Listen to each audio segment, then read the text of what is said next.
Last जो हमने graph बनाया होता क्या हो गया? नीचे देखो इसका एल शेप का है ना, मुड़ गया होगा, सीधा कर ले उसको, खुल जाएगा। खुल गया?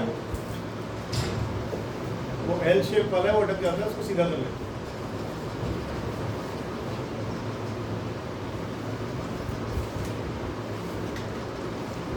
लास्ट जो डायग्राम आप बनाते गए थे उसमें आपने सिलिकॉन का डायग्राम बनाया था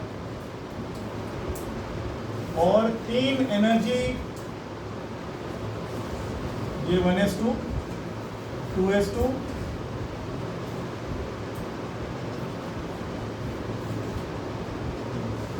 सर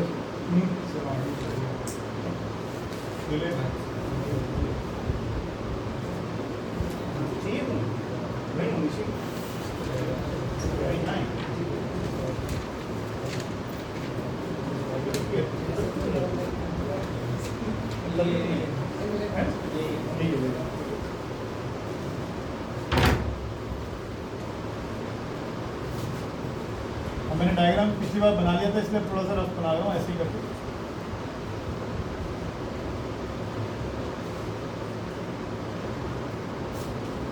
ये डायग्राम आपके पास बना हुआ होगा, ठीक है ना।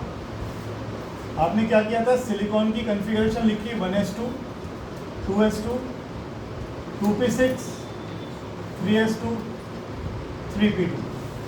ये लिया था इंटर एटॉमिक डिस्टेंस और इधर ली थी हमने एनर्जी।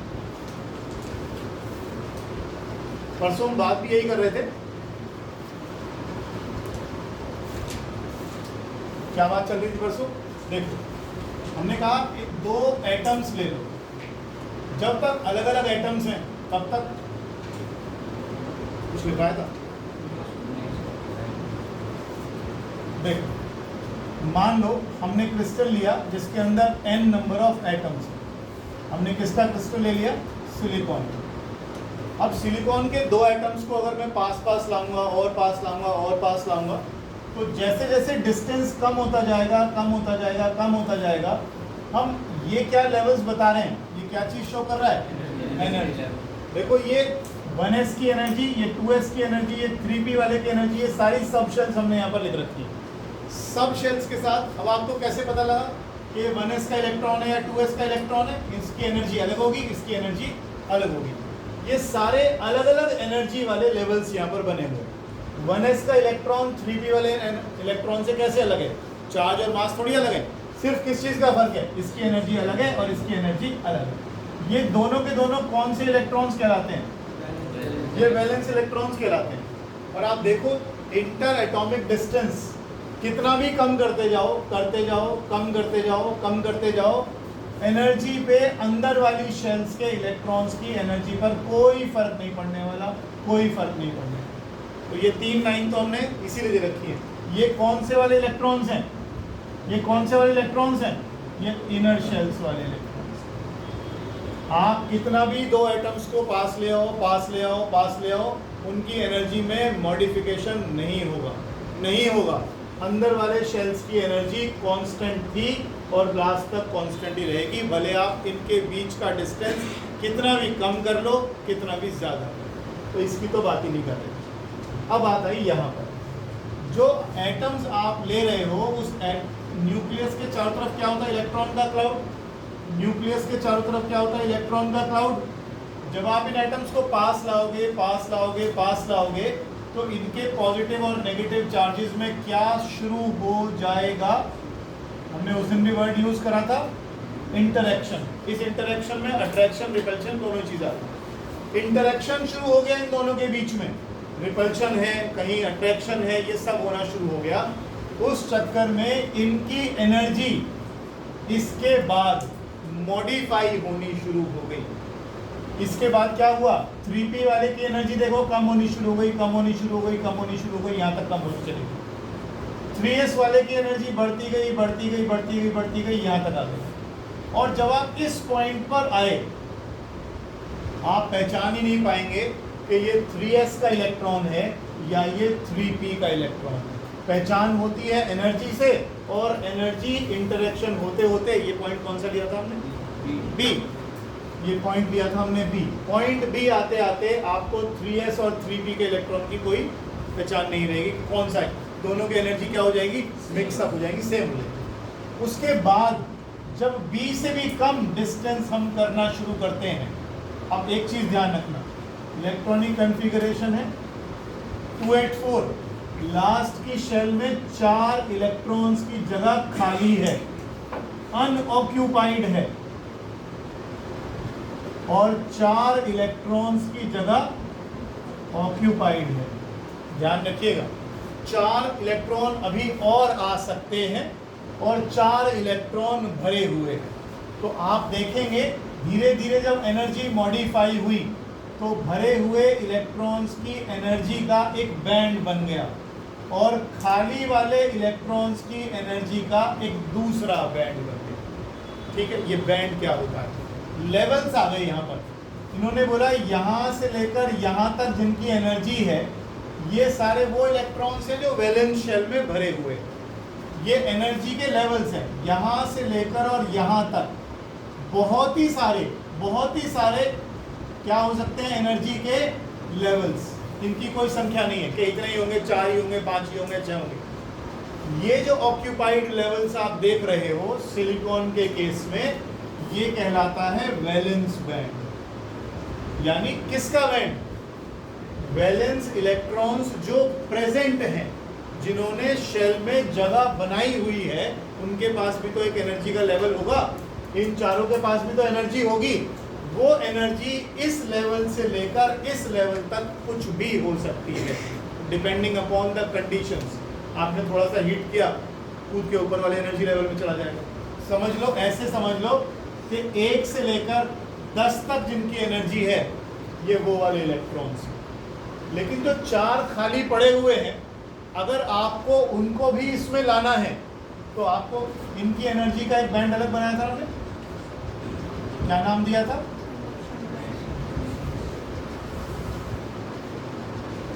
ये बनाया था हमने कंडक्शन। मान लो इसकी एनर्जी आ गई 12 से 16, वैसे ही बोल रहा हूं मैं, वैसे।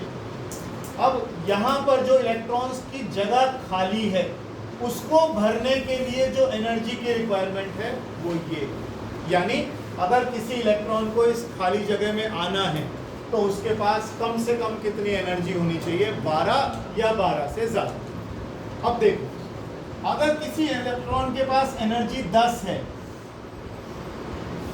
किसी इलेक्ट्रॉन के पास एनर्जी 10 है, ये गैप भी तो रह गया बीच में, इसका नाम क्या दिया था, forbidden energy gap, forbidden energy gap. ये जो मैं बता रहा हूं आपको, ये ध्यान रखिएगा, ये केवल एनर्जी के लेवल हैं, लेवल के इस जगह से लेकर इस जगह तक जो यहाँ पर एनर्जी आ रही है, इस लेवल से लेकर इस लेवल तक जो एनर्जी का बैंड बन रहा है, उसे आप बोल रहे हो वैलेंस बैंड। ये वो इलेक्ट्रॉन्स हैं जो अभी हैं और ये उनकी एनर्जी है जो आ सकते हैं, इसलिए नाम दिया हमने कंडक्शन बैंड। एक बात दिमाग में अभी से बिठा लो, पहले दिन से ही, जब तक कंडक्शन बैंड में इलेक्ट्रॉन्स नहीं आएंगे, नाम देखो क्या है, कंडक्शन।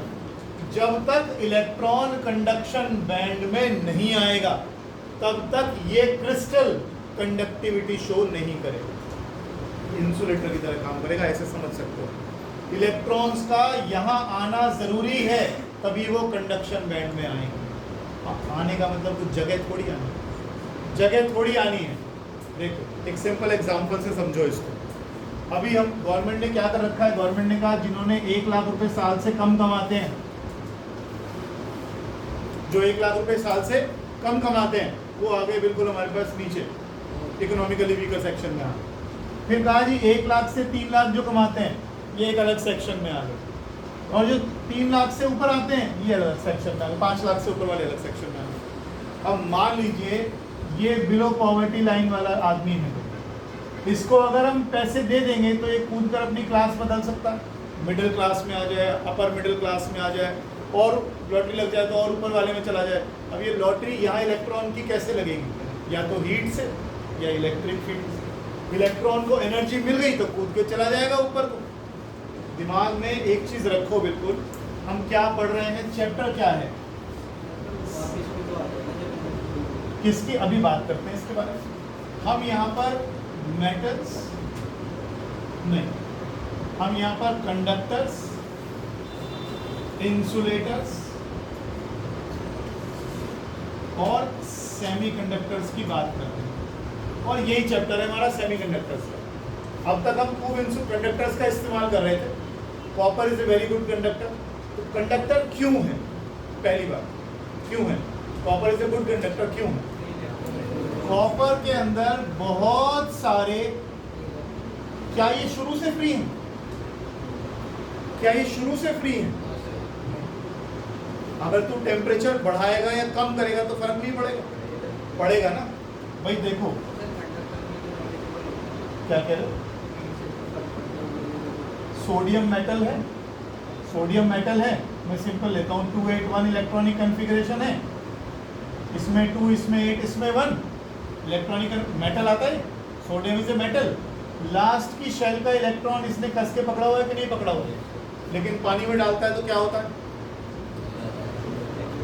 पानी में डालता है तो क्या होता है? NaCl को, नमक को डालता है तो क्या होता है? Na और Cl के सॉल्ट्स बनते हैं, आयंस बनते हैं अलग अलग। ये लास्ट वाला शेल का जो इलेक्ट्रॉन है, अगर ये किसी तरह अभी बंधा हुआ है कि नहीं बंधा हुआ? बंधा हुआ है ना, तो इसका मतलब फ्री तो नहीं है। फ्री नहीं है तो फ्री करने के लिए कुछ लगानी पड़ेगी एनर्जी। एनर्जी लगाओगे तो ये फ्री हो जाएगा, फ्री हो जाएगा तभी तो कंडक्ट करेगा। जब तक बंधा हुआ कंडक्शन करेगा नहीं करेगा। जितने भी मेटल्स होते हैं उनकी लास्ट में कितने इलेक्ट्रॉन होते हैं? उनकी लास्ट शेल में 1, 2 या 3 इलेक्ट्रॉन होते हैं। अब मान लो ये 1, 2 और 3 इलेक्ट्रॉन है मेटल्स के पास, लास्ट की शेल में 1 इलेक्ट्रॉन है। बंधा हुआ है कि बंधा हुआ है कि अलग है? बंधा हुआ है, लेकिन ये लूजली बाउंड है। हल्की सी एनर्जी दोगे ये छोड़ के भाग जाएगा, तभी तो कहलाएगा क्या? अभी तो बंधा हुआ है, अभी तो बंधा हुआ है। आप एक काम करो, टेम्परेचर को ठंडा करना कम करना शुरू कर दो, और ठंडा और ठंडा और ठंडा और ठंडा, खूब ठंडा कर दो, माइनस में ले जाओ, अच्छा खासा माइनस में ले जाओ। क्या कोई ऐसा टेम्परेचर नहीं हो सकता जिस पर इसकी कंडक्टिविटी 0 हो जाए? बिल्कुल हो सकता है। ये इलेक्ट्रॉन फ्री नहीं है ना। पहले अब रूम टेम्परेचर पर तो कोई भी चीज़ कंडक्ट करती है, क्योंकि इलेक्ट्रॉन एनर्जी ले लेते हैं आसपास से। एनर्जी इलेक्ट्रॉन ने ले ली, वो फ्री हो गया, भाग गया तो कंडक्शन शुरू कर दिया उसने। लेकिन अगर तुम टेम्परेचर को उल्टा ठंडा करना शुरू कर दोगे तो क्या होगा? कंडक्टिविटी कम होगी कि नहीं होगी? इलेक्ट्रॉन फ्री होना मुश्किल हो जाएगा। इलेक्ट्रॉन बंधा हुआ है कि नहीं बंधा हुआ है? पहली बात तो यही है, बंधा हुआ है। फ्री करने के लिए आपको एनर्जी देनी पड़ेगी, या एनर्जी लेगा आसपास से, लेकिन आसपास में आपने क्या करा? बहुत ठंडा कर दिया, एनर्जी कहाँ से लेगा? फ्री नहीं होने का, फ्री नहीं होगा तो क्या होगा? कंडक्ट कहाँ से करेगा? कंडक्ट नहीं। ये ध्यान रखिए इस चीज़ का। चैप्टर मत पढ़िए सेमीकंडक्टर इस तरीके से, सिंपल चीज़ पढ़िए। पढ़ क्या रहे हैं? कंडक्टर्स हम खूब पढ़ चुके हैं करंट इलेक्ट्रिसिटी के अंदर। करंट इलेक्ट्रिसिटी में हम लोगों ने खूब तार लगाए, इलेक्ट्रॉन इधर से इधर, इधर से इधर खूब भागे, ठीक है ना। सभी में कंडक्टर्स हमने पढ़ लिए। इंसुलेटर बोलते हैं जिसके इलेक्ट्रॉन्स फ्री नहीं होते, फ्री हो भी नहीं सकते। बहुत ज़्यादा स्ट्रॉन्ग इलेक्ट्रिक फील्ड लगाऊंगा तब जाकर उसके इलेक्ट्रॉन्स फ्री होंगे। आपने इलेक्ट्रिकल ब्रेकडाउन पढ़ा था एक जगह, उसमें आपको ध्यान होगा उसकी यूनिट आई थी किलोवोल्ट पर mm। अगर आपको 1 mm के मोटे इंसुलेटर को अगर आपको कंडक्टर बनाना है तो हजारों वोल्ट का पोटेंशियल डिफरेंस लगाना पड़ेगा, तब उसके इलेक्ट्रॉन्स निकल पाएंगे। कंडक्शन कौन करता है? जिसके इलेक्ट्रॉन फ्री होते हैं। अब ये प्लास्टिक की चेयर पे आप बैठे हो, लकड़ी पे आप बैठे हो, ये सारे इंसुलेटर्स हैं। क्या इनके अंदर एटम्स नहीं है? क्या इनके अंदर इलेक्ट्रॉन्स नहीं है? ये किससे बनी है टेबल? ये लकड़ी की टेबल किससे बनी है? एटम से बनी है। एटम होगा तो न्यूक्लियस भी होगा, न्यूक्लियस होगा तो इलेक्ट्रॉन भी घूम रहे होंगे बाहर। लेकिन न्यूक्लियस इलेक्ट्रॉन होने के बावजूद ये कंडक्ट नहीं करती। ये कंडक्ट इसलिए नहीं करती क्योंकि इसके इलेक्ट्रॉन्स बड़ी ताकत के साथ बंधे हुए, बड़ी ताकत के साथ बंधे हुए, फ्री नहीं है। क्या मैं इसको इंसुलेटर बना सकता हूँ? बहुत मुश्किल बना सकता हूँ। मुझे क्या करना पड़ेगा? इसके जो इलेक्ट्रॉन्स घूम रहे हैं ना बाहर, ये मुझे इनको उखाड़ना पड़ेगा, इनको तोड़ना पड़ेगा, तब जाके कहीं ये फ्री हो पाएगा। इंसुलेटर में फ्री कराना बहुत मुश्किल है। तो इंसुलेटर तो हमने देख लीजिए इंसुलेटर में कहाँ काम आता है। कंडक्टर हम पढ़ चुके हैं इसके अंदर, जैसे हमने पढ़ा था मेटल्स के अंदर। इस ऑर्डर के 1 मीटर क्यूब ले लो, इतने सारे फ्री इलेक्ट्रॉन्स होते हैं, इतने सारे फ्री इलेक्ट्रॉन्स होते हैं। इसकी क्या अहमियत है? इसकी अहमियत ये है कि इसकी कंडक्टिविटी इन से तो कम है लेकिन इन से ज़्यादा है। और दूसरा, इसकी कंडक्टिविटी को हम वेरी कर सकते हैं। हम जब चाहें इसको एज ए कंडक्टर यूज कर लें, और जब चाहे हम इसको इंसुलेटर की तरह इस्तेमाल करें, यानी स्विच ऑन और ऑफ का काम समझ लीजिए आप इसको। हम इसका इस्तेमाल दोनों में कर सकते हैं, इसलिए इनकी अहमियत ज़्यादा है। बहुत सारी चीज़ें हम बनाएंगे, ये अब धीरे धीरे चैप्टर में हम पढ़ना शुरू करेंगे। फिलहाल इस पर आ जाए, इसको लिखवाना शुरू करें। अब ये जो आप देख रहे हो इलेक्ट्रॉन्स वीबी में वैलेंस बैंड में होते ही, वैलेंस बैंड में तो कुछ ना कुछ इलेक्ट्रॉन तो होंगे ही, तो ये वाला जो बैंड होगा या तो ये फुली फील्ड मिलेगा आपको, मैं फिर कह रहा हूं ये जगह नहीं है, ये जगह नहीं है। हमने जैसे बोला 100 रुपये से लेकर जो 1 लाख तक कमाता है वो इस एक कैटेगरी में आता है। लेकिन अगर उसको टैक्सेबल इनकम में लाना है, मान लो मैंने टैक्सेबल इनकम 3 लाख हो, ठीक, तो उसको 2 लाख रुपए और कमाने पड़ेंगे, तब वो टैक्सेबल इनकम में आएगा। यानी उसको एनर्जी गेन करनी पड़ेगी, तब जाकर वो इस बैंड वाली एनर्जी में आता है। क्या ये आदमी कूद गया कहीं पर? केवल उसकी इनकम का लेवल बढ़ा दिया हमने, 1 लाख रुपए वाले को 2 लाख रुपए देकर हमने 3 लाख में पहुंचा दिया। अब वो उस क्लास में आ गया जिसमें हमें चाहिए। ये बात समझ में आ रही है? तो ये केवल एनर्जी के लेवल्स हैं, जो यहाँ पर बहुत बहुत बहुत सारे एनर्जी के लेवल हो सकते हैं। समझ रहे हो? एक एनर्जी के लेवल पर 2 इलेक्ट्रॉन से ज़्यादा नहीं होते, ध्यान रखिएगा। एक लेवल अगर आप दिखा रहे हो, ये आपने वैलेंस बैंड बनाया, इसके अंदर आपने अलग अलग लेवल्स दिखा दिए, एक लेवल पे 2 से ज़्यादा इलेक्ट्रॉन नहीं होंगे, बात ध्यान रखिए। ये केमिस्ट्री में आता है पॉलीज एक्सक्लूजन प्रिंसिपल, मुझे उसकी डिटेल में नहीं घुसना है। एक एनर्जी लेवल पर 2 इलेक्ट्रॉन से ज़्यादा नहीं होते, आपके इससे ज़्यादा फिजिक्स में कहीं आएगा, तो इसलिए टेंशन लेने की बिल्कुल जरूरत नहीं। ये क्या है? एनर्जी के लेवल्स। ये क्या है? एनर्जी के लेवल्स। इन लेवल्स का ग्रुप को क्या बोल रहे हो? Conduction band. इनको क्या बोल रहे हो? Valence band. और इनके बीच में क्या है? Forbidden energy gap. अगर किसी इलेक्ट्रॉन को यहाँ से किसी लेवल से कूद कर एनर्जी मिल जाए और ये गैप से ज़्यादा एनर्जी मिल जाए, तो कूद के कहाँ पहुँच जाएगा? और जब कंडक्शन बैंड में पहुँच जाएगा, इसका मतलब अब उसके पास इतनी एनर्जी आ गई है कि वो फ्री हो गया। अब वो कंडक्ट करना चालू कर देगा। अगर आप पोटेंशियल डिफरेंस लगाओगे तो वो कंडक्ट करेगा। जब तक ये खाली है तब तक आपका क्रिस्टल कंडक्शन नहीं शो करेगा। जब तक ये बैंड खाली है कंडक्शन नहीं होगा। और आसान भाषा में, इलेक्ट्रॉन फ्री कब होंगे? जब कम से कम इतनी एनर्जी उनके पास हो। इससे नीचे वाले में इलेक्ट्रॉन कंडक्शन नहीं करते। इस लेवल से ऊपर ऊपर होंगे इलेक्ट्रॉन्स की एनर्जी, तभी वो फ्री कहलाएंगे, तभी वो भागेंगे, तभी वो करंट कंडक्ट करेंगे, तभी सब कुछ होगा। यानी यहाँ तो चाहिए आपको। बात समझ में आ रही है? हालांकि अभी हम देखेंगे होल्स जैसी कोई चीज़ आ रही है, उसे हम पढ़ेंगे, वो कंडक्शन यहाँ करेंगे, बाद की बात। पहले आगे चलिए। केस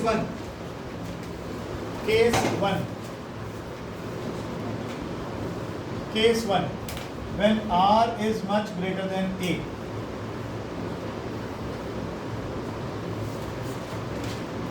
यहाँ शायद आपने A लिखा था, मुझे कोई बता दो।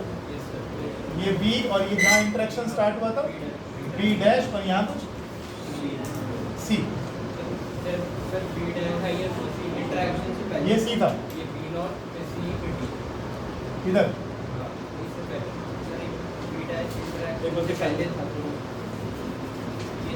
अच्छा C तो जहाँ इंटरेक्शन स्टार्ट हुआ, ये तो C हो गया, ये D, बस यही है ना, यहाँ पे नहीं, ठीक है, वही डायग्राम हम लोगों ने बनाया। आगे चलिए। When R is much greater than A, where A is normal interatomic distance, where A is normal interatomic distance and is of the order of 1 angstrom। ठीक है, आगे लिखो।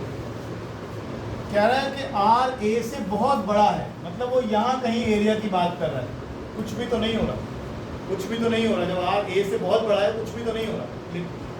There is no interaction between the valence shell electrons।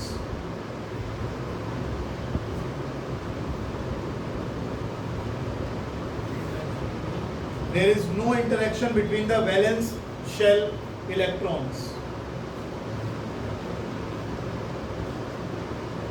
Full stop. अब लिखना आगे ऐसे, the 2n, 3s, the 2n, 3s electrons possess the same energy, possess the same energies, so the same horizontal line represent their energies.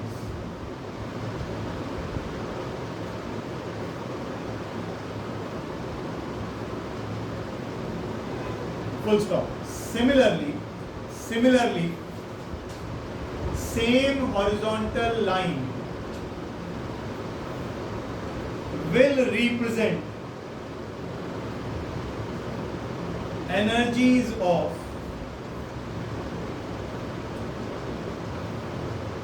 two n, 3p electrons.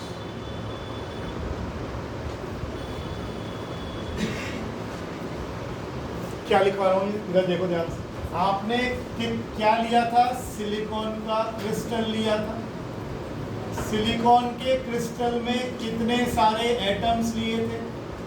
n लिए थे। हर एक atom के अंदर 3s वाले कितने इलेक्ट्रॉन हैं?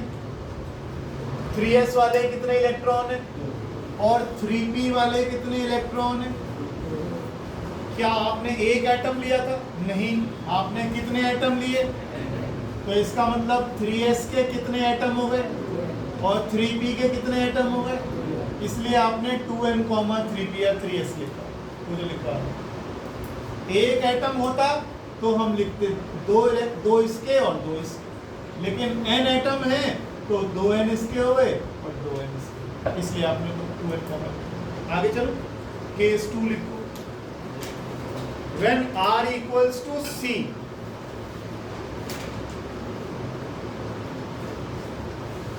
बस दो वर्ड लिख लो, इंटरेक्शन स्टार्ट्स। जब C पॉइंट पर हम पहुंच गए तो उनकी एनर्जी में मॉडिफिकेशन शुरू हो गया। Interaction starts. Case 3, when R lies between B and C, when R lies between B and C, energies of valence shell electrons get modified. Energies of valence shell electrons get modified.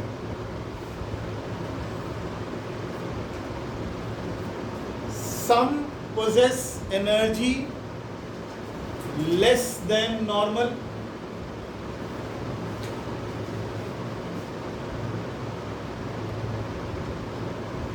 and some possess energy greater than normal.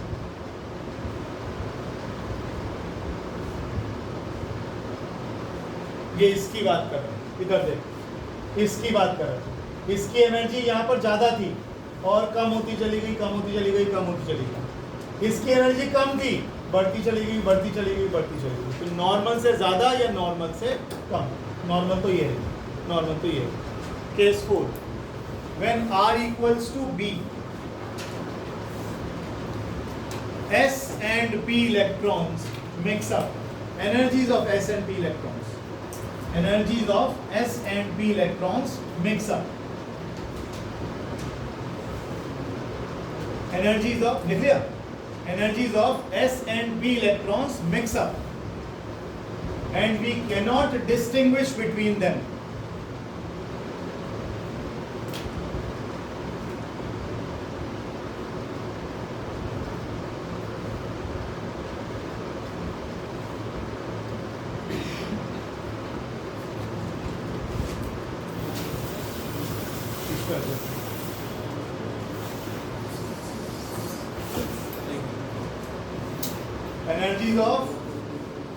Energies of S and P electrons mix up. अब मैं बात करूंगा इसके left की, B के left की, B के left लिखो। On the left of B there are 4n occupied levels,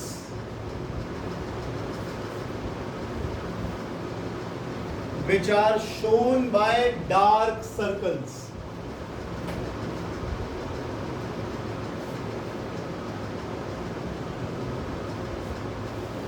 Full stop. 4n unoccupied levels. ठीक, full stop मत लगाओ। आपने बोला on the left of B there are n occupied levels which are shown by dark circles and 4n unoccupied levels, because the last shell could have been 3p6, because the last shell could have been 3p6 and could have accommodated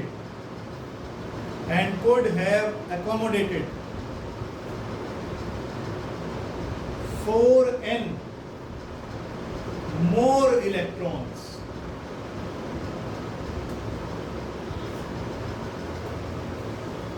These unoccupied levels are represented by hollow circles.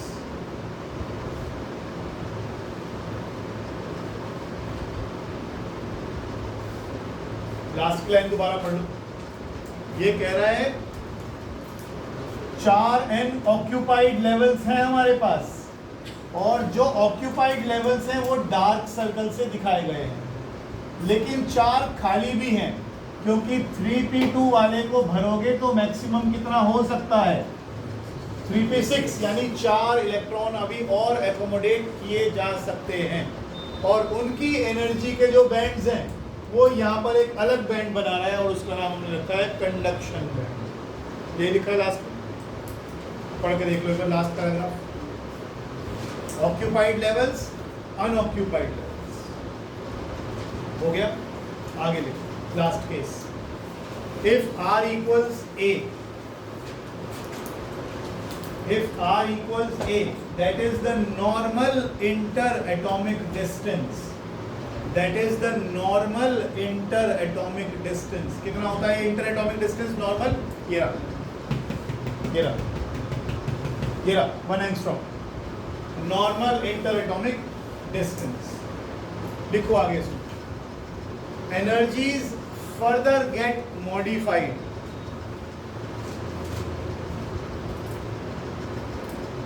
and the occupied levels, energies further get modified and the occupied levels lie in a narrow energy band called valence band.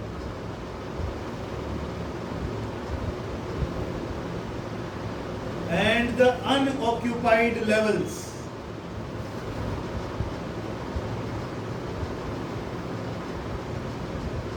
lie in a band called conduction band,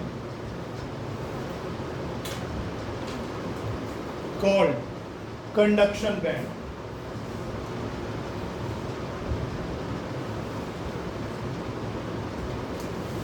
Called conduction band. आगे लिखो। Between VB and CB there is a forbidden energy gap. Between VB and CB there is a forbidden energy gap.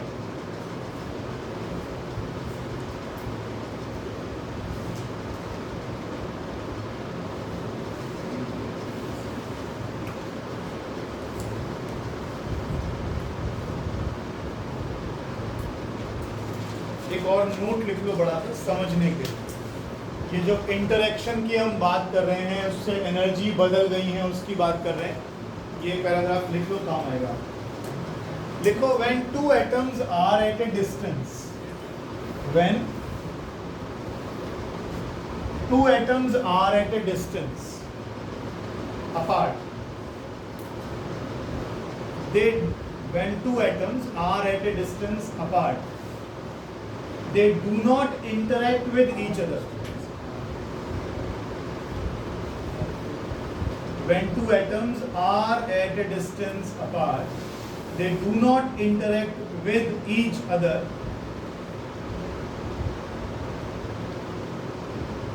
and their valence electrons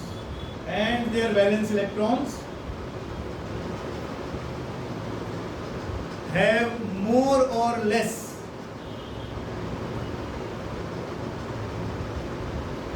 well-defined paths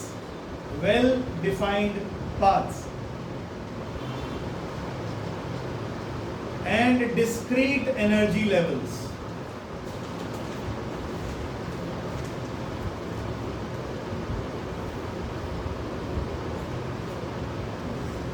पहला sentence पढ़ लो, जो वही लिखा है हमने पहले कहा था।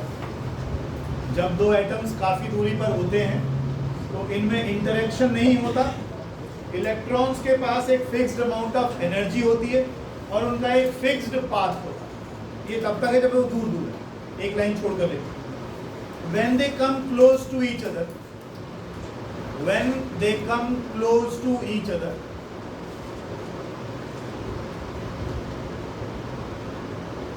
they start interacting. They start interacting with each other.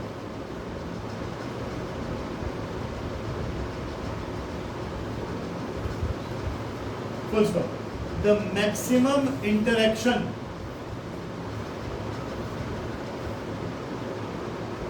is between their valence electrons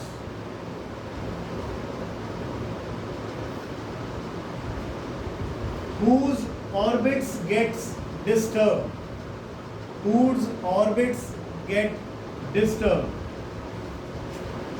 Full stop. They start vibrating also.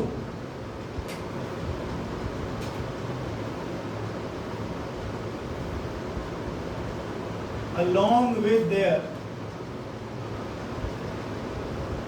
circular or elliptical orbits.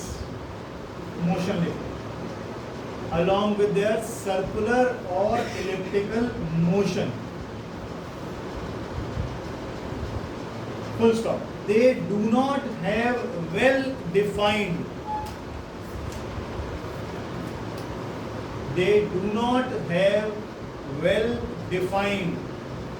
discrete energy level now. They do not have well-defined discrete energy levels now. Full stop. Instead, sentence शुरू करेंगे, instead, comma, their energy can have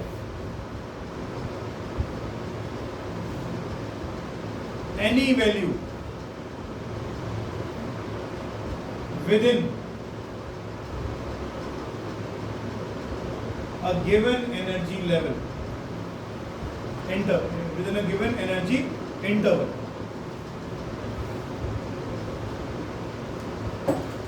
Last line. These energy levels are called energy bands.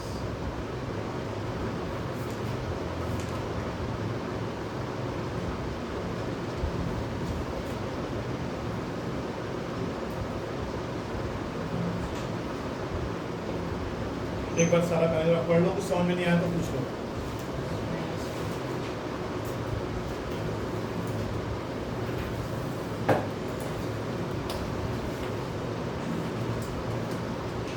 Last की जो 4 line है वो बड़ी important है। इसने बोला जब हम इनको पास ले आते हैं एटम्स को, तो इनमें इंटरेक्शन स्टार्ट होता है और इंटरेक्शन स्टार्ट होने के कारण ये जो गोल गोल घूम रहे थे, ये वाइब्रेट भी करना शुरू कर देते हैं, थोड़ा बहुत पाथ भी चेंज होगा उनका। अगर ऐसा हुआ तो अब उनके पास डिस्क्रीट एनर्जी नहीं रहेगी, रादर उनके पास एनर्जी यहाँ से यहाँ तक किसी भी जगह पर हो सकती है। अब एनर्जी का लेवल एक नहीं रहा, एनर्जी कई लेवल्स में हो सकती है। अब एनर्जी यहाँ भी हो सकती है, यहाँ भी हो सकती है, यहाँ भी हो सकती है, यहाँ भी हो सकती है। तो उस एनर्जी के लेवल्स के झुंड को, ग्रुप को हम क्या कहते हैं? एनर्जी बैंड, जो आपने लास्ट में लिखा। कोई डेफिनेशन नहीं आएगी, ये केवल समझने के लिए लिखवा रहा है। कोई नहीं पूछने वाला कि ये क्या चीज़ है, एग्जैक्टली क्या होता है, तो डेफिनेशन लिख दोगे तो भी काम चल जाएगा, उससे कुछ नहीं होने वाला। आगे चलिए, Fermi level, FERMI, Fermi level लिखो, the highest energy level in the conduction band,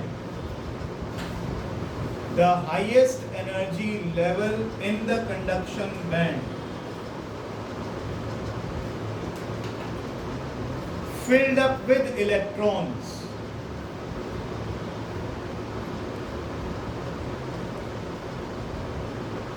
at absolute zero, at absolute zero is called Fermi level.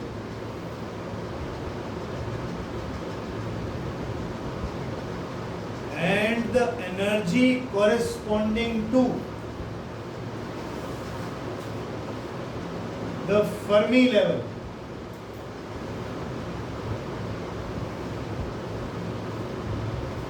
is called Fermi energy.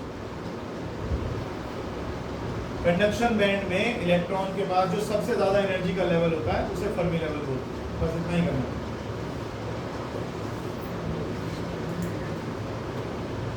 एक छोटा सा नोट और दे, if we start heating the semiconductor, if we start heating the semiconductor, electrons start gaining the energy.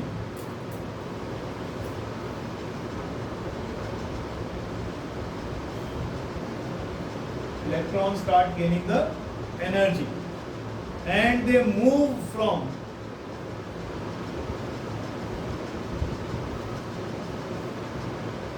lower energy level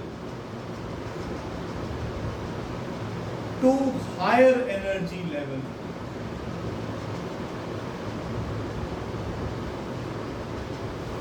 and becomes comparatively free.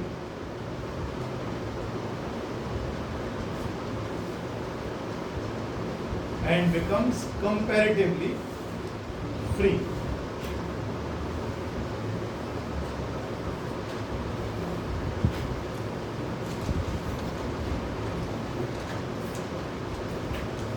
Heading डालिएगा, distinction between metals, conductors लिखो, conductors, semiconductors and insulators.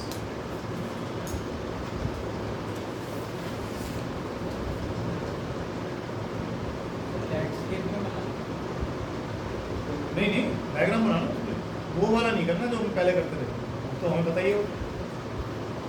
लिख लो पूरा, चलो। On the basis of band theory, ऐसे लिखो, distinction between conductors, insulators and semiconductors on the basis of band theory.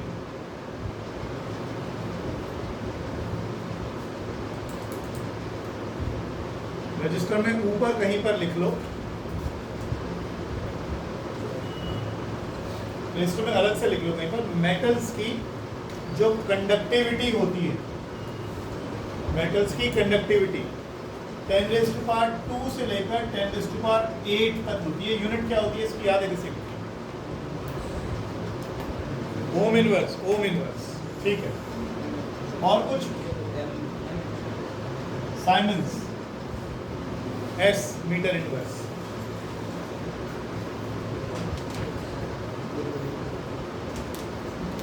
उसकी ohm metre होती है ना, रेजिस्टिविटी की, रेजिस्टिविटी की यूनिट होती है ओम मीटर।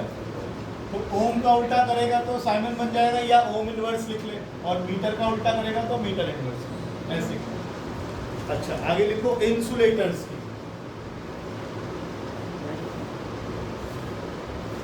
इंसुलेटर्स की सिर्फ कंडक्टिविटी लिखवा रहा हूं, 10⁻⁻8। देखो जरा कितना कम है, कंडक्शन करेंगे कहां से?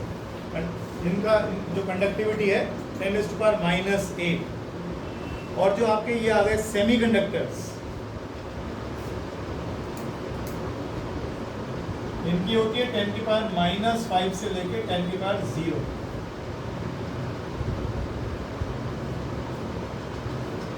यानी 1 से लेकर।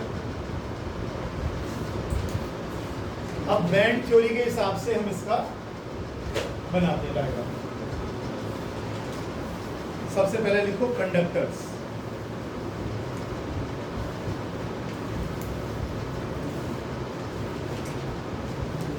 लिखो इन्हें मेटल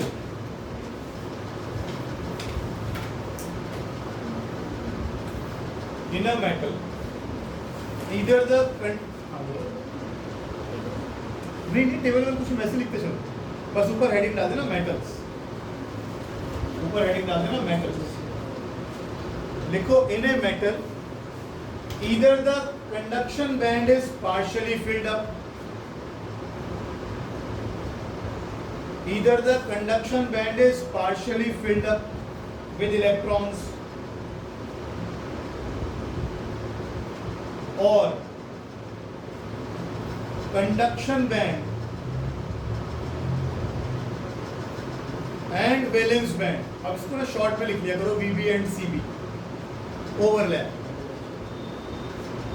ओवरलैप।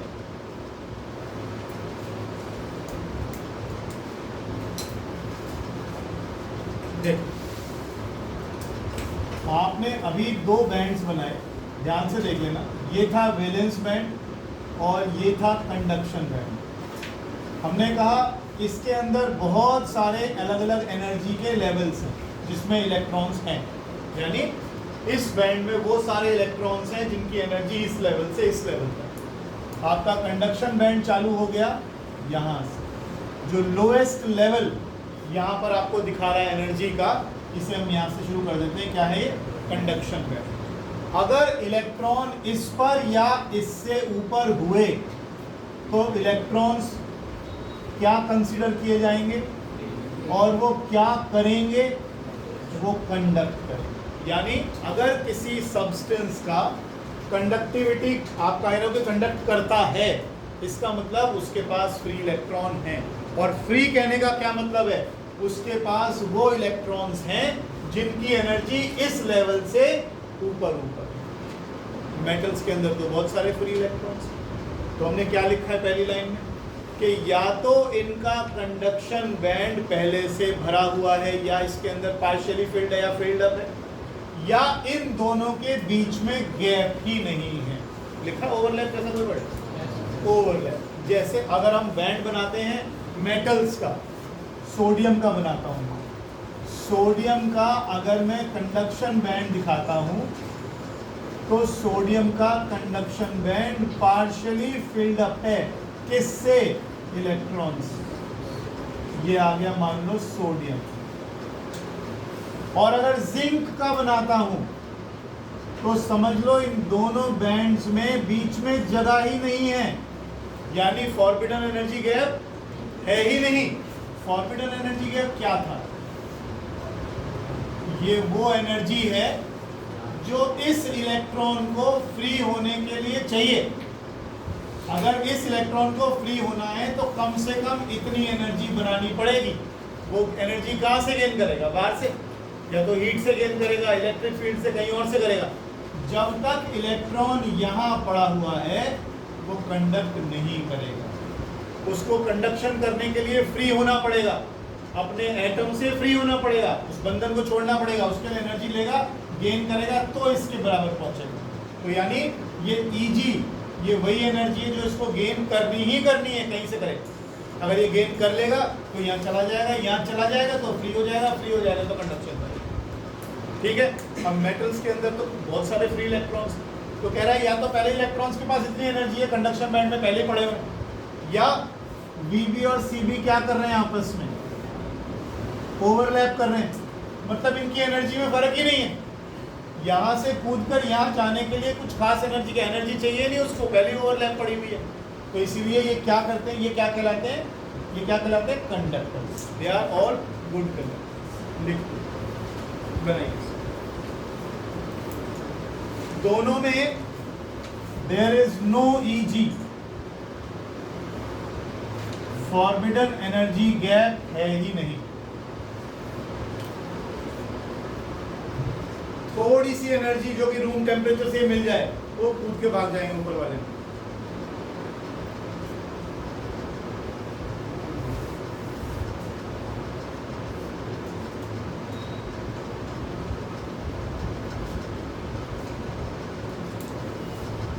देखना ये भी तो लेवल्स ही हैं तो एनर्जी के, एक लेवल हो गया, ये दूसरा लेवल हो गया, ये तीसरा लेवल हो गया। इस वाले इलेक्ट्रॉन के पास थोड़ी कम एनर्जी है, ऊपर वाले के पास थोड़ी और ज़्यादा है, ऊपर वाले के पास थोड़ी और ज़्यादा है। जैसे जैसे लेवल में ऊपर जाते जाओगे जाते जाओगे जाते जाओगे, इस इलेक्ट्रॉन की क्या बढ़ती चली जाएगी, एनर्जी बढ़ती चली जाएगी। ठीक है, a very small amount of energy.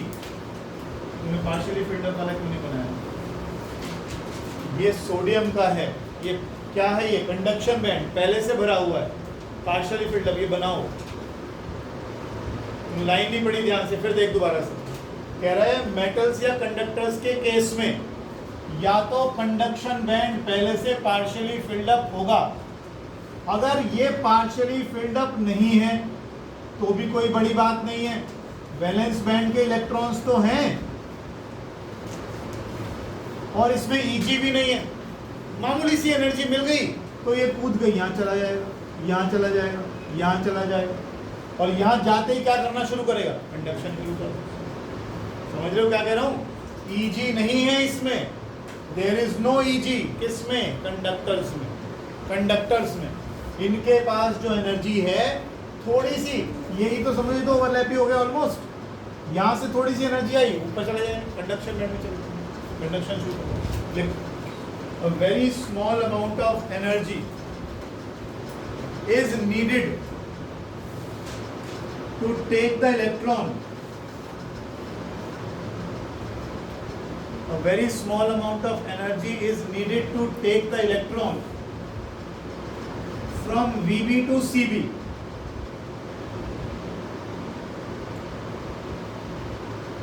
Or to higher unoccupied levels.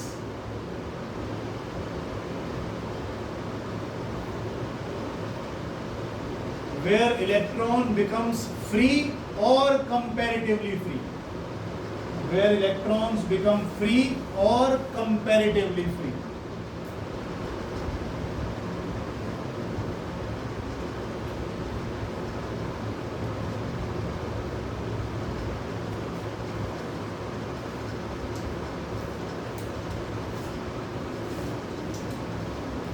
Next लिखिएगा इंसुलेटर्स।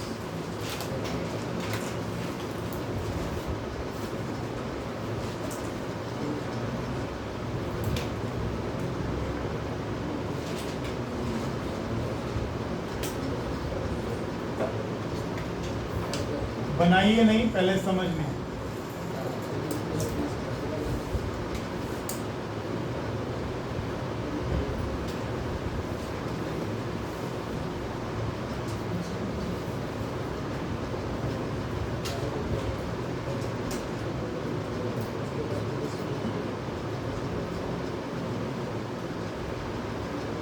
देखो जरा इंसुलेटर के अंदर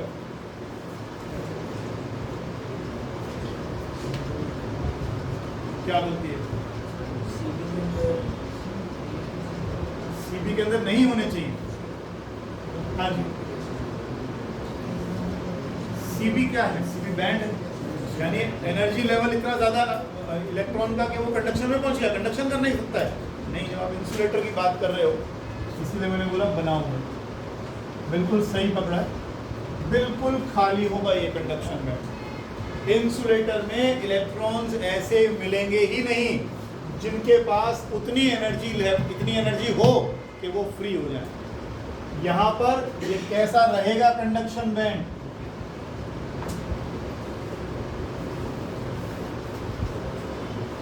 पूरी तरह से खाली, एक भी इलेक्ट्रॉन ऐसा नहीं है जो इतनी एनर्जी पोजेस करता हो कि हाँ फ्री हो जाए, कंडक्शन कर सके। और दूसरा, ये गैप बहुत ज़्यादा है, ये एनर्जी देनी बहुत मुश्किल है, लग रही है थोड़ी सी, लेकिन ये एनर्जी देनी बहुत मुश्किल है। इतनी एनर्जी इलेक्ट्रॉन को दे दो कि वो यहाँ से कूद कर किस में चला जाए, फ्री हो जाए। मतलब एटम्स में से इलेक्ट्रॉन को फ्री करना बहुत मुश्किल है। ये गैप इंसुलेटर के केस में बहुत ही ज़्यादा है। लिखो, in insulators valence band is full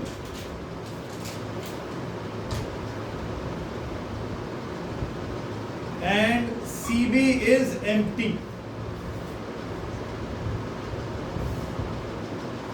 and EG is large,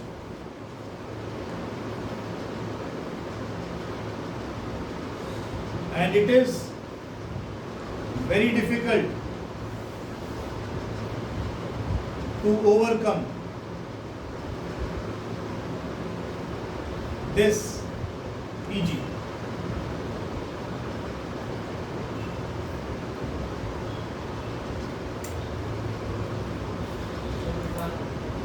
अच्छा, मेरी बात, हमने मेटल्स के केस में देखा, मेटल्स के केस में या तो सीबी में पहले से ही इलेक्ट्रॉन है, या ये इसके इतने नजदीक है कि ओवरलैप ही कर रहा है, तो इलेक्ट्रॉन को यहाँ से यहाँ जंप करने के लिए ना के बराबर एनर्जी चाहिए, तो इलेक्ट्रॉन बड़े आराम से सीबी में चला जाता है, यानी इतनी एनर्जी गेन कर लेता है कि कंडक्शन कर सके, कि फ्री हो सके। अपने न्यूक्लियस की पकड़ से छूटने को ही बोलते हैं कि अपने न्यूक्लियस की पकड़ से छूट गया, फ्री हो गया, फ्री हो गया तो कंडक्शन चालू हो जाएगा उसका। हटा दो, लिखो सेमीकंडक्टर्स। अब क्या लगता है सेमीकंडक्टर में क्या होना चाहिए? ऊपर वाले में, ऊपर वाला खाली होगा, लेकिन ये गैप कम।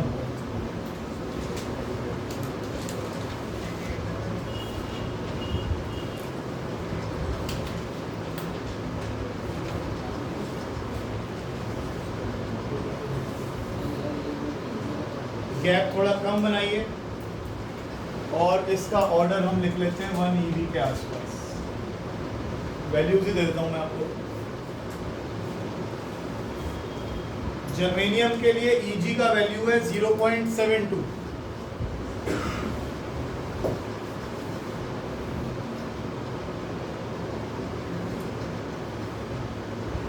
सिलिकॉन के लिए Eg का वैल्यू है 1.1,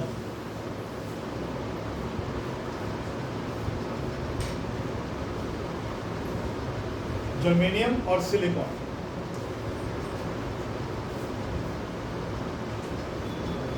देखो VB is full, VB is completely full, and CB is empty.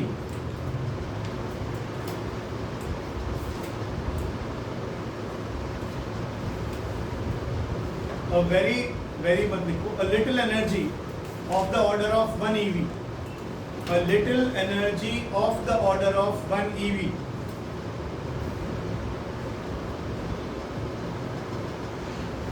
is needed to take the electron from VB to CB, is needed to take the electron from VB to CB, where it becomes free.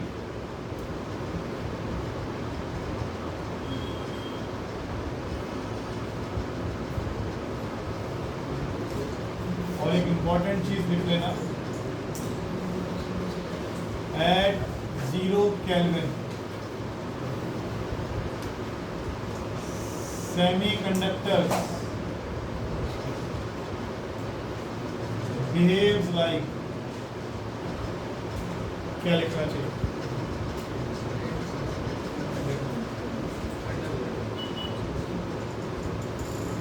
Conductor कैसे हो जाएगा जब temperature इतना कम कर रहे हैं?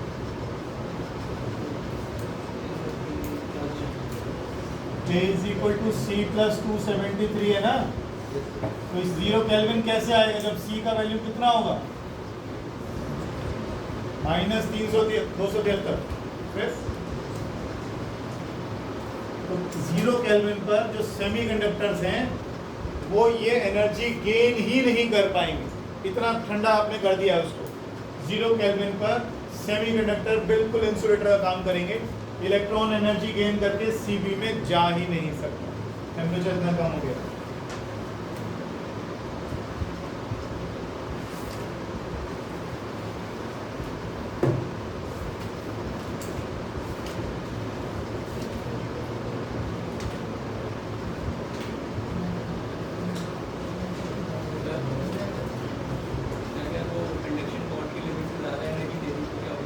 Conduction band में कोई लेवल थोड़ी है, कहाँ से कहाँ तक कुछ भी हो सकती है उसमें।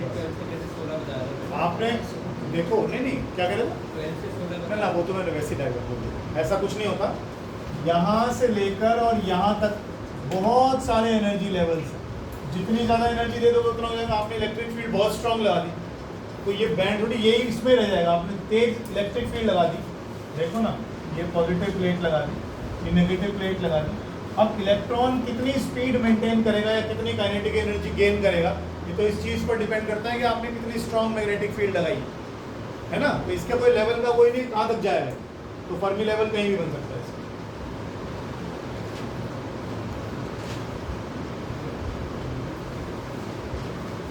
आगे लिखिएगा, क्लासिफिकेशन ऑफ सेमीकंडक्टर्स।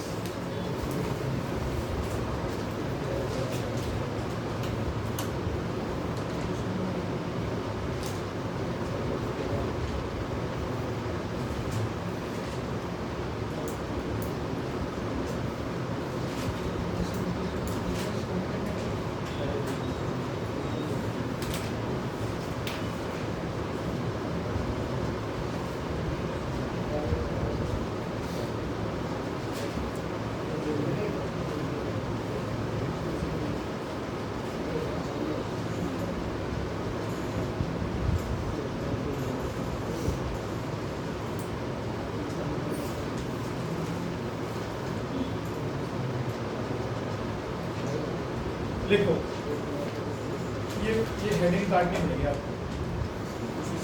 पहले लिख लो, formation of holes in semiconductors, formation of holes in semiconductors.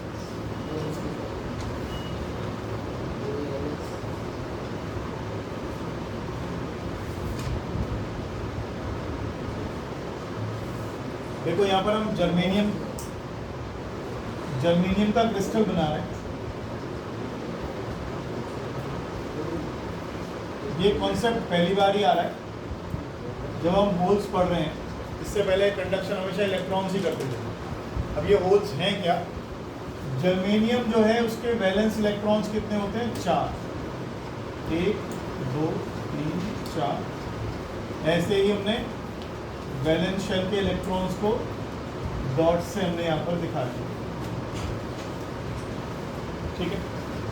अब जब ये क्रिस्टल बनेगा तो जर्मेनियम टेट्रावेलेंट है, क्या करेगा, यहाँ बॉन्ड बना लेगा, यहाँ बॉन्ड बना लेगा, यहाँ बॉन्ड बना लेगा और यहाँ बॉन्ड बना लेगा। तो इसके चारों तरफ 8 इलेक्ट्रॉन्स आ जाते। ये जर्मेनियम का सिंपल नॉर्मल क्रिस्टल का स्ट्रक्चर आता है।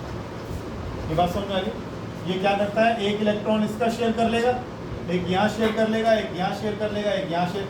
4 अपने पास थे, 4 इनको नज़दीक बिठा लेगा तो 4 और 4 8 हो जाएंगे टोटल में। लास्ट शेल में 8 ही होते हैं आपके पास, ठीक है ना।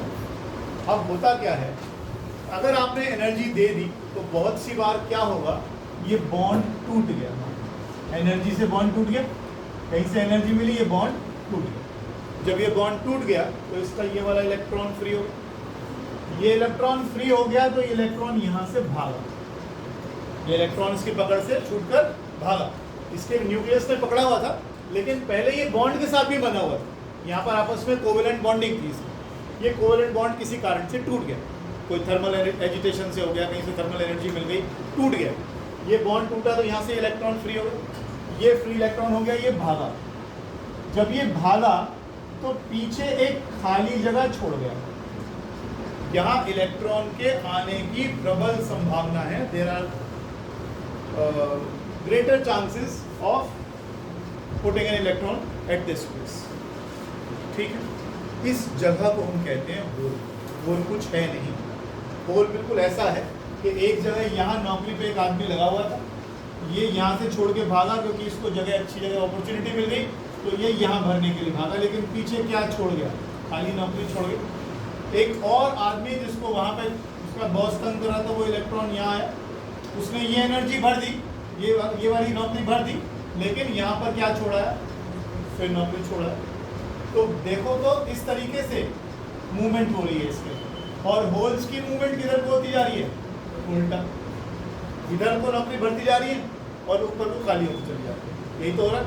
आप जरा देखो इसमें क्या हो रहा है. ये खाली जगह जो कि एक पॉजिटिव चार्ज की एंटिटी की तरह बिहेव करेगा, कोई फिजिकल चीज नहीं है कि कोई पार्टिकल रखा है, मैं पहले कह रहा हूँ. होल कुछ नहीं है, it is just an absence of electron, कि वहां से खाली इलेक्ट्रॉन था, चला गया, खाली जगह रह गई, होल. इतना ही कहा हमने उसके लिए. तो ये क्या बन गया, होल. अब कहीं और से कोई इलेक्ट्रॉन फ्री होके आएगा, वो यहाँ जाके बैठ जाए, फिर बॉन्डिंग हो जाएगी, लेकिन जहां से वो इलेक्ट्रॉन आया वहां पे क्या छोड़ गया, फिर होल छूट. ये भी कहीं से बॉन्ड तोड़ के ही आया होगा. फिर दूसरा वाला एक और आया इलेक्ट्रॉन, इसको भरने के लिए आया, इलेक्ट्रॉन ने तो इसको भर दिया, लेकिन पीछे खाली जगह छोड़ा. ये खाली जगह जो है ये क्या है, होल्स. अब इसमें कंडक्शन जो होगा सेमीकंडक्टर के अंदर, कंडक्शन कौन करता है, इलेक्ट्रॉन्स भी करते हैं और होल्स भी करते हैं. अब इस बात को थोड़ा सा क्लियरली समझ लो. ये केवल दो तरह के इलेक्ट्रॉन्स को समझाने के लिए बनाया गया. मैं आपको एक सिंपल एग्जांपल देता हूँ. आर्सेनिक पेंटावैलेंट होता है,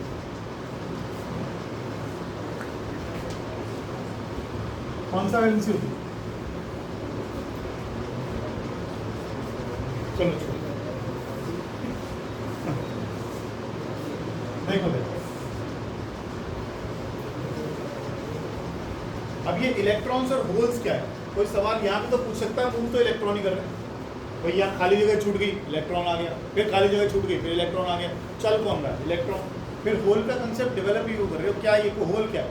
देखो हमने यहाँ पर एक एलिमेंट ले लिया ए, ठीक है. हमने क्या करा, जर्मेनियम के बीच में एक पेंटावैलेंट इक्विटी फंसा दी हमने. पेंटावैलेंट माने 5 वैलेंसी इलेक्ट्रॉन्स, वैलेंस इलेक्ट्रॉन्स. 4 तो क्या करेंगे, इसके साथ बॉन्ड बना लेंगे, 5वां इलेक्ट्रॉन घूमता रहेगा आपके की शर्त. कौन सी इम्प्योरिटी डाली हो, ए डाल. कौन सी वैलेंसी है, कितना वैलेंस इलेक्ट्रॉन्स है, 5. 4 पे इसके साथ बॉन्ड बना लेंगे. ये हमने जर्मेनियम के साइज का ही है ऑलमोस्ट, तो हमने यहाँ पर फिट कर दिया बड़े आराम से. यहाँ हमने इसको फिट कर दिया.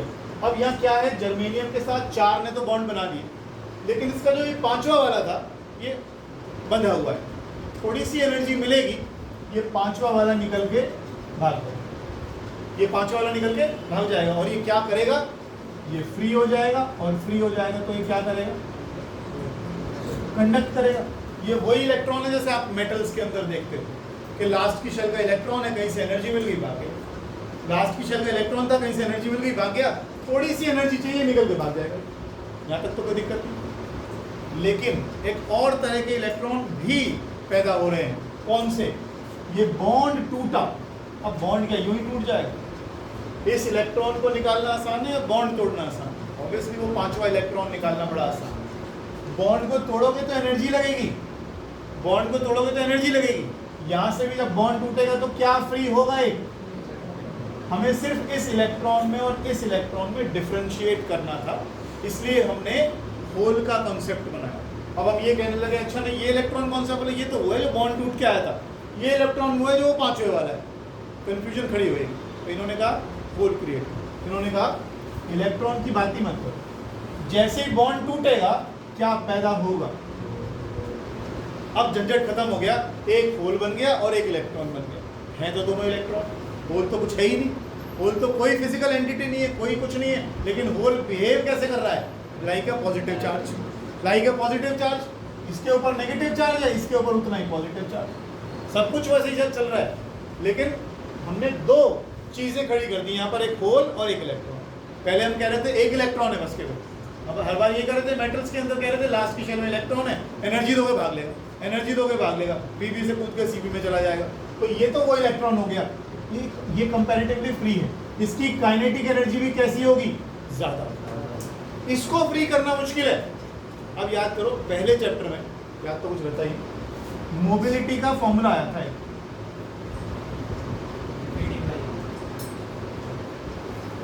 अब आपको समझ में आएगा कि ये मोबिलिटी क्या चीज थी। मोबाइल होने का मतलब कोई चीज की मूवमेंट। मोबाइल, आपके हाथ में मोबाइल है तो ये वही वर्ड मोबाइल है।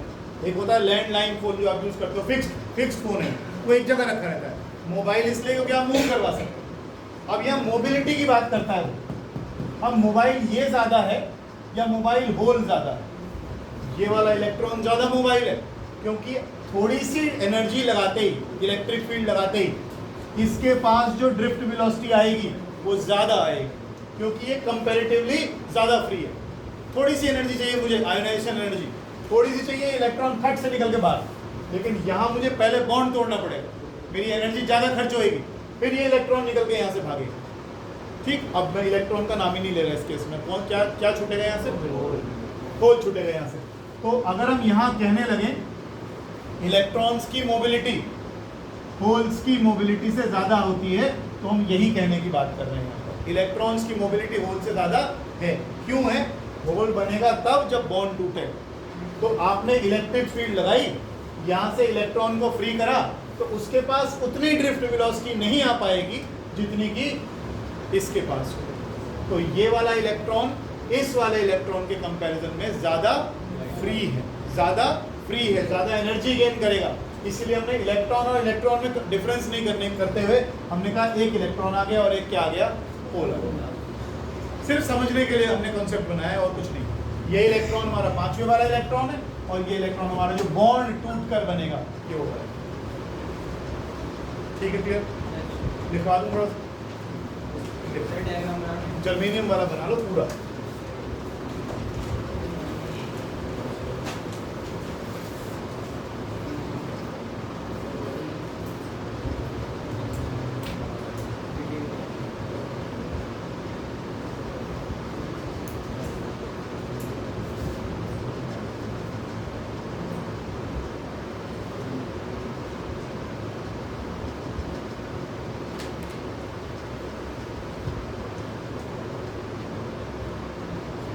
देखो, the germanium atom has 4 valence electrons. The germanium atom has 4 valence electrons which form covalent bonds with the हाँ क्या करें, दोबारा से बोलूँ तो germanium atom has 4 valence electrons. These electrons form covalent bonds with the neighboring germanium atoms. These electrons form covalent bond with the neighboring germanium atoms. आगे लिखो। Due to thermal agitation,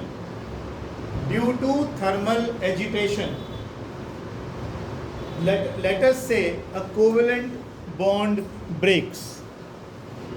Due to thermal agitation, let us say a covalent bond breaks, releasing an electron.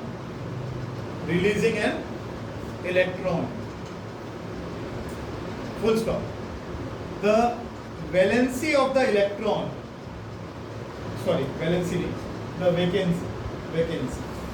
the vacancy of the electron in the broken covalent bond, the vacancy of the electron in the broken covalent bond is called a hole. Full stop. Is called a hole. Full stop. Some neighboring covalent bonds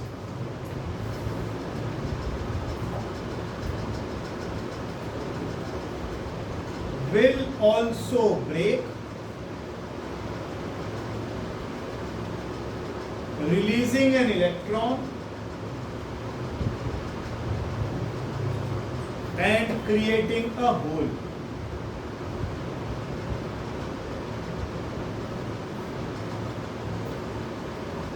Full stop.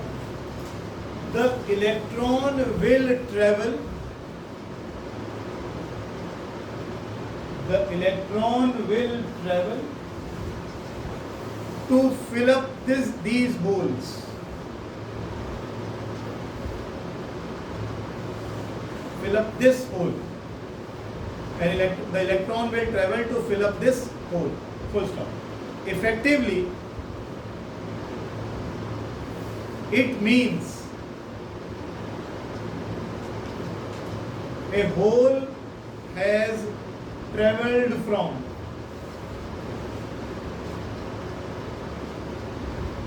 earlier bond to the later bond. Earlier bond to the later bond.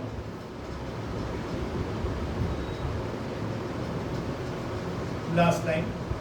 The hole behaves like a positively charged particle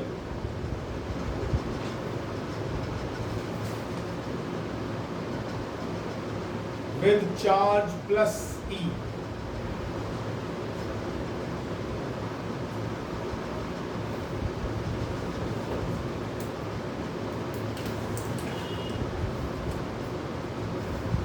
दो छोटे diagrams बनाइए.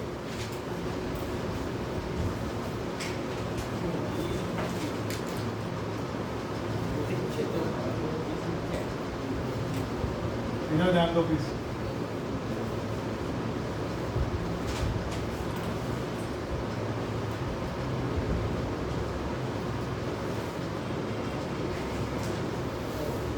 ये VB आ गया, ये CB आ गया. अगर हम 0 kelvin की बात करते हैं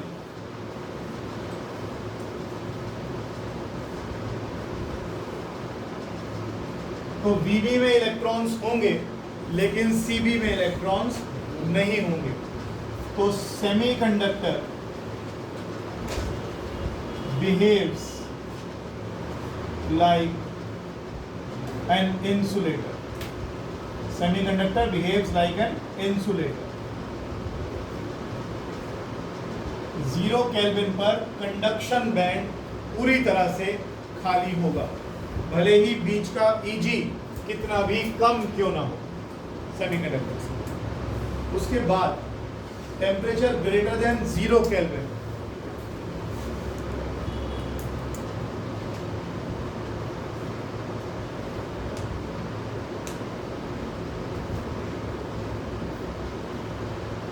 डायग्राम खराब बनाओगे तो समझ में कुछ नहीं आएगा तुम्हारे. सीधी सीधी लाइन ढंग से खींच लो. ये हमारा Eg है, टेम्परेचर ग्रेटर देन 0 केल्विन अभी करेंगे. इलेक्ट्रॉन्स यहाँ दिखा दो, इलेक्ट्रॉन्स यहाँ दिखा दो. और जब इलेक्ट्रॉन यहाँ से एनर्जी गेन करके ऊपर गए होंगे तो इलेक्ट्रॉन यहाँ भी दिखा दो, लेकिन यहां क्या दिखा दो, ये देखो होल्स. जब टेम्परेचर 0 केल्विन से ज्यादा है तो इलेक्ट्रॉन्स VB से कूदकर किस में चले गए, CB में. तो यहां पर आप ध्यान से देखें, यहां इलेक्ट्रॉन्स आ गए कंडक्शन बैंड में. पीछे क्या छोड़ा है, होल्स. पीछे क्या छोड़ा है, होल्स. तो हमने यहां पर 4 ही होल दिखा दिए ताकि समझ में आए कि यहाँ वाले इलेक्ट्रॉन ऊपर चले, अपनी जगह खाली करके चले.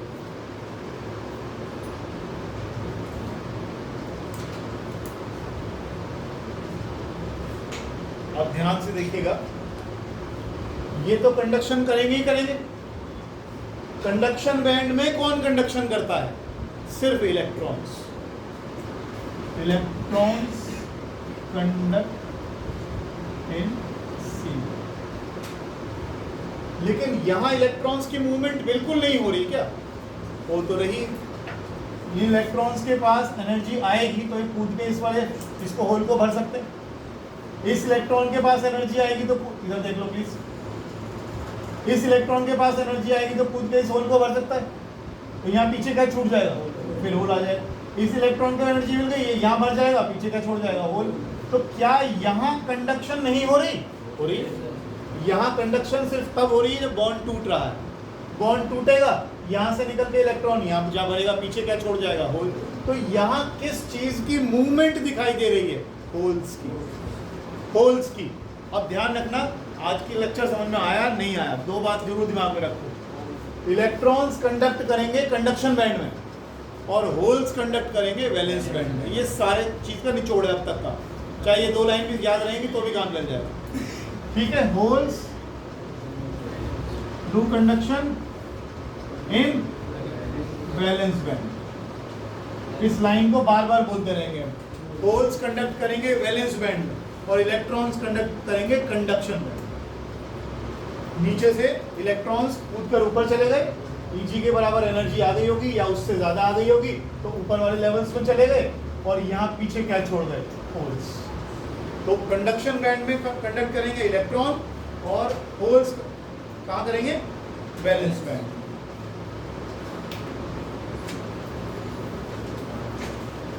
अब दो तरीके का करंट आएगा इसमें, इलेक्ट्रॉन्स की वजह से और होल्स की वजह से।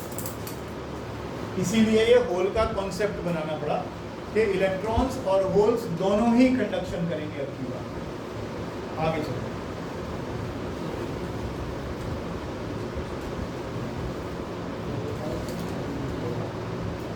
नेक्स्ट लिखो इंट्रिंसिक सेमीकंडक्टर्स।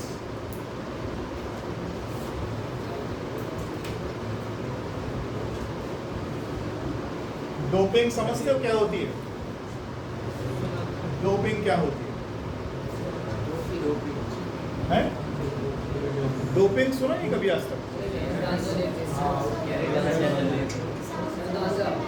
नहीं बेटा, क्या बता दे, ड्रग्स, चलो तुम्हें इतना तो अंदाजा है ना। डोपिंग नॉर्मली वर्ड आपने सुना होगा एथलीट्स के साथ। तो एथलीट्स क्या करते हैं, जब उनकी रेस होने लगती है उससे कुछ दिन पहले कुछ ऐसी चीज़ खा लेते हैं जिससे कि उनको एनर्जी ज़्यादा मिलती है और वो तेज़ भाग पाते हैं, स्टेमिना बढ़ जाता है उनका, बहुत कुछ होता है, थकान आसानी से नहीं होती। बहुत सारे तरह के केमिकल्स बैंड होते हैं। तो जब ये कहीं पर भी एथलीट्स कोई बड़ी प्रतियोगिता में पार्ट लेने जाते हैं तो इनके यूरिन टेस्ट और ब्लड टेस्ट किए जाते हैं ताकि इनके यूरिन में और ब्लड में ये पता लगाया जा सके कहीं इसने वो बैंड चीज़ ले तो नहीं रखी है, ताकि इसका स्टेमिना बढ़ जाए, ठीक है। बहुत सी बार क्या होता है, मेडिसिन में भी होता है, हम जो खाते दवाइयाँ कई बार उस चक्कर में बेचारे धोखे में मारे जाते हैं। डोपिंग का मतलब ये हुआ कि किसी नेचुरल चीज़ के अंदर वो क्या कह रहे हैं, भाई आप नेचुरल जैसे हो वैसे आके यहाँ पर कम्पीट करो। तो डोपिंग करने का मतलब कुछ बाहर से डाल दिया आपने, यही मतलब सेमीकंडक्टर्स में भी ऐसा ही होता है। अगर हम कहते हैं प्योर सेमीकंडक्टर तो उसका नाम है इंट्रिंसिक सेमीकंडक्टर, ऑलमोस्ट प्योर है। इनकी जो प्योरिटी है, मान लो सिलिकॉन का है तो सिलिकॉन के इतने एटम्स में कोई एक आध इम्प्योरिटी मिलेगी तो हम इसको कहते हैं दे आर ऑलमोस्ट 99.9% प्योर। इसे कहते हैं इंट्रिंसिक सेमीकंडक्टर्स, इंट्रिंसिक सेमीकंडक्टर। लेकिन इनके साथ दिक्कत ये है कि इनकी लिमिटेशन है, ये कुछ हद तक ही कंडक्ट कर सकते हैं। अगर मुझे इसकी कंडक्टिविटी बहुत ज़्यादा बढ़ानी हो मैं बढ़ा नहीं सकता, क्योंकि इसके अंदर भाई किससे बढ़ाओगे। आपने कहा सिलिकॉन ले लिया मैंने, सिलिकॉन ने यहाँ बॉन्ड बनाया, यहाँ बनाया, यहाँ बनाया, यहाँ बनाया, बॉन्ड ही तोड़ सकते हो और तो कोई तरीका है नहीं आपके पास। आप हीट करो, एक इलेक्ट्रॉन लूज करेगा, एक होल बनेगा, एक और बॉन्ड टूटा, इलेक्ट्रॉन बना, होल बना, एक और बॉन्ड टूटा, इलेक्ट्रॉन बना, होल बना। इससे ज़्यादा आपके पास कोई तरीका नहीं है। कंडक्टिविटी कैसे बढ़ाऊंगा इसकी, मेरे पास कोई तरीका नहीं है। मैं हीट कर रहा हूँ, मैं इलेक्ट्रिक फील्ड लगा रहा हूँ, कुछ और तरीके से कर रहा हूँ, मैं इसमें किसी तरीके से बॉन्ड तोड़ रहा हूँ, है ना। बॉन्ड तोड़कर मैं इलेक्ट्रॉन और होल्स रिलीज कर रहा हूँ, इलेक्ट्रॉन जितने ज़्यादा फ्री हो जाएंगे उतनी ज़्यादा कंडक्टिविटी बढ़ जाएगी। लेकिन कब तक, क्या कोई ऐसा तरीका है कि हम इसमें डोपिंग कर सकें? है। अगर मैंने जैसे अभी आपको बताया था, मैंने इसमें एक ऐसा एलिमेंट डाल दिया X जिसके पास लास्ट की शेल में 5 इलेक्ट्रॉन है बजाय 4 के, तो 4 तो बॉन्ड बना ही लिए थे, एक इलेक्ट्रॉन फिर भी बच गया। अब मान लो मैंने इसमें 1000 X डाल दिए, तो 1000 इलेक्ट्रॉन हो गए। तो इसमें क्या ज्यादा हो जाएंगे? इलेक्ट्रॉन। इंट्रिंसिक के अंदर एक चीज नोट करी, देखो ध्यान से, मैं लिखवा नहीं रहा हूँ, बोर हो रहे थे। इंट्रिंसिक के अंदर एक चीज नोट करी आपने कि जब सिलिकॉन बना, सिलिकॉन का क्रिस्टल बना, ध्यान से देख लो, तो हर बार एक बॉन्ड टूटा, एक इलेक्ट्रॉन बना, एक होल बना, एक इलेक्ट्रॉन बना, एक होल बना, एक इलेक्ट्रॉन बना, एक होल बना। तो इंट्रिंसिक सेमीकंडक्टर्स के अंदर इलेक्ट्रॉन्स की नंबर डेंसिटी और होल्स की नंबर डेंसिटी बराबर ही आनी चाहिए भाई, क्योंकि बॉन्ड टूटेगा, एक इलेक्ट्रॉन एक होल, एक इलेक्ट्रॉन एक होल, एक इलेक्ट्रॉन एक होल, तो इसमें तो कोई आगे पीछे हो ही नहीं सकता। तो इसमें नंबर डेंसिटी कैसी रहेगी? बराबर। किसमें? इंट्रिंसिक में। इंट्रिंसिक माने प्योर या ऑलमोस्ट प्योर, जिसके अंदर सिलिकॉन की एटम्स है, बाकी किसी का और कुछ नहीं है इसमें। लेकिन जब हमने सिलिकॉन के अंदर कोई आर्सेनिक जैसी चीज डाल दी,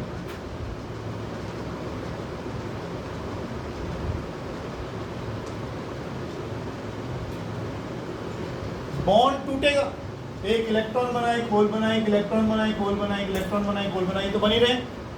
लेकिन ये पांचवा इलेक्ट्रॉन भी तो फ्री हो गया, एनर्जी, थोड़ी सी एनर्जी चाहिए तो वैसे ही फ्री हो जाना है। अगर मैंने 1000 आर्सेनिक के एटम डाल दिए तो मैंने इसमें क्या ज्यादा डाल दिए? 1000 इलेक्ट्रॉन डाल दिए। तो ओवरऑल अगर आप देखोगे तो इलेक्ट्रॉन की नंबर डेंसिटी होल की नंबर डेंसिटी से ज्यादा हो जाएगी। कौन से में? जब मैं पेंटावेलेंट इंप्योरिटी की क्या करूंगा इसमें? डोपिंग। डोपिंग इसे कहते हैं, डोपिंग, कि आपने बाहर से कोई इंप्योरिटी इसमें डालकर इसकी प्योरिटी को हमने हटा दिया, कम कर दिया, और हमने डोपिंग करके इसकी कंडक्टिविटी को बढ़ाने की कोशिश करी या बढ़ा लेंगे। ये बात समझ आ रही है? ये एक तरह की डोपिंग है जिसमें हमने इलेक्ट्रॉन्स ज्यादा डाल दिए। कहीं कहीं केमिस्ट्री में आपने पढ़ा होगा या शायद फिजिक्स में कहीं पर, इसमें इलेक्ट्रॉन्स की संख्या ज्यादा है और होल्स की संख्या कम है। इनको बोलते हैं एन टाइप सेमीकंडक्टर्स। एन नाम आया है नेगेटिव से, एन नाम आया है नेगेटिव से, क्योंकि इलेक्ट्रॉन्स इसमें ज्यादा हैं। इलेक्ट्रॉन का चार्ज नेगेटिव है, इसलिए एन टाइप नाम दे दिया। एन टाइप नाम देने का मतलब ये नहीं है कि ये क्रिस्टल नेगेटिव हो गया। क्रिस्टल पे कोई चार्ज नहीं होता। क्यों नहीं होता? सिलिकॉन पे कोई चार्ज था। सिलिकॉन में जितने प्रोटॉन थे उतने क्या थे? जो आपने इम्प्योरिटी डाली आर्सेनिक, जितने प्रोटॉन थे उतने उसमें, तो आपने कोई चार्ज वाली चीज डाली नहीं। कोई इलेक्ट्रॉन बढ़ाए, प्रोटॉन बढ़ाए, कुछ भी तो नहीं बढ़ाया। आपने न्यूट्रल चीज में न्यूट्रल चीज डाल दी। किस बात का है? किस बात का चार्ज? कोई चार्ज। न्यूट्रल में न्यूट्रल डाल दिया, कोई चार्ज नहीं आएगा।